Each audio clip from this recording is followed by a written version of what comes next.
Okay, this is part 2 of chapter 4.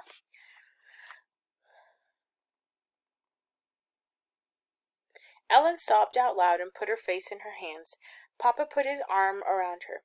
"They are safe, Ellen. I promise you that. You will see them again quite soon. Can you try hard to believe my promise?" Ellen hesitated, nodded, and wiped her eyes with her hand.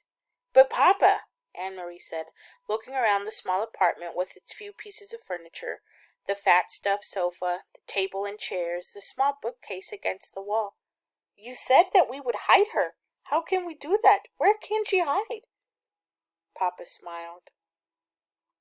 "That part is easy. It will be as your mamma said. You two will sleep together in your bed, and you may giggle and talk and tell secrets to each other. And if anyone comes—" Ellen interrupted him. "Who might come? Will it be soldiers, like the ones on the corners?" Anne-Marie remembered how terrified Ellen had looked the day when the soldier had questioned them on the corner. "I really don't think anyone will, but it never hurts to be prepared.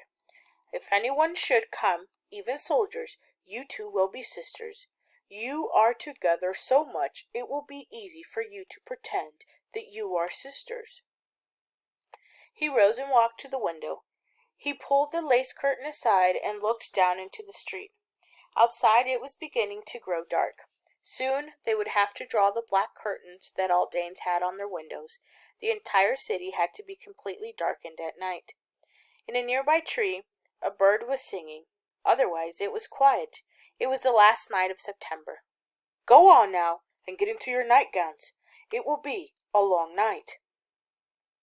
Anne-Marie and Ellen got to their feet. Papa suddenly crossed the room and put his arms around both. He kissed the top of each of their head.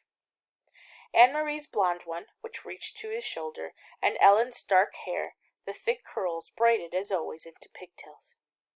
"Don't be afraid," he said to them softly. "Once I had 3 daughters. Tonight I am proud to have 3 daughters again."